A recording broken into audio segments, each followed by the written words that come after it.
Ferrybridge today is known for having a power station and roadside services, but it was once the site of a grisly battle in the Wars of the Roses which happened the day before the Battle of Towton.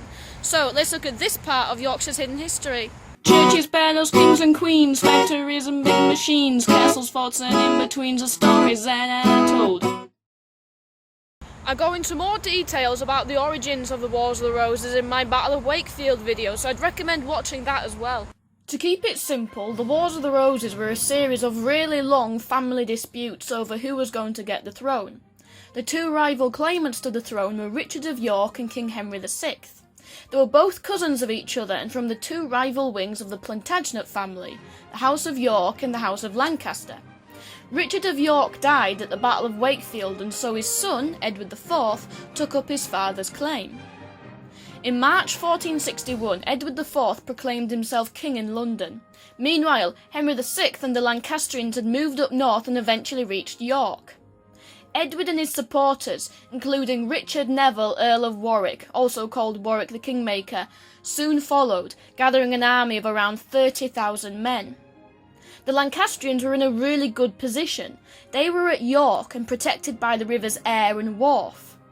Control of the few bridges over these rivers would be key for both armies. Ferrybridge was actually really important at this time, because it lies on both road and river. It was a really good trade, travel and communication hub, and its close proximity to Pontefract Castle meant that it would be a really good military supply point. So Ferrybridge then was absolutely essential for both armies, especially the bridge. It was the only suitable one for miles around. There was a small river crossing at Castleford, but it was prone to flooding and wouldn't be big enough for an army to cross, so both armies really wanted Ferrybridge. And so when Edward IV reached Pontefract on the 27th of March 1461, he sent a troop of men to capture and repair the bridge. This is because the Lancastrians had destroyed it to stop the Yorkists from crossing.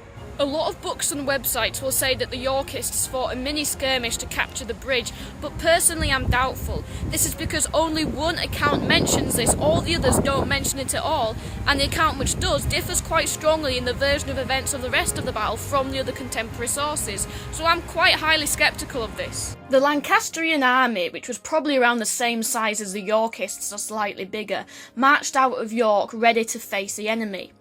They decided to fight the battle at Towton, but before that they had to sort out the pesky matter of that bridge.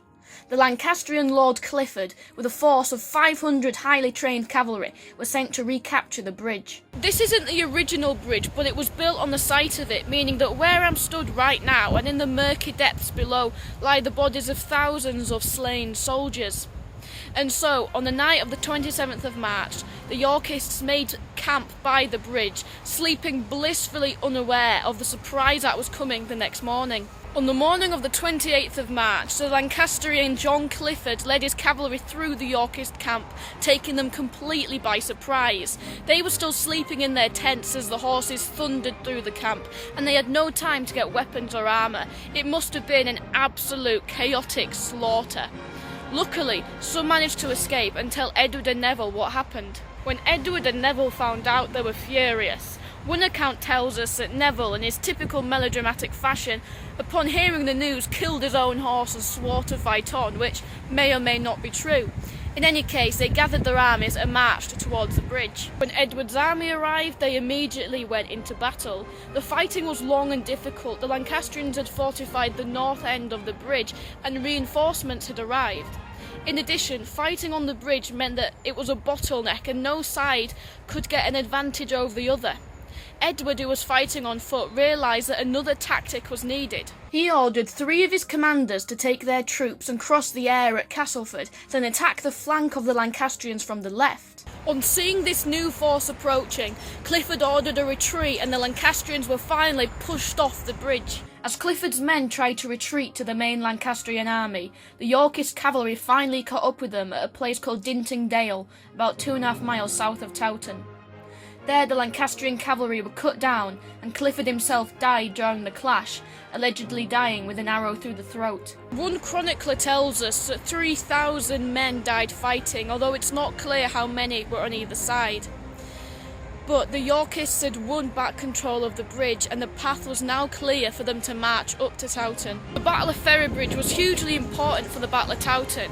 It meant that thousands of men who could have swayed the end result of the largest and bloodiest battle on English soil died here instead. I hope you've enjoyed this video and I hope you've learnt something new.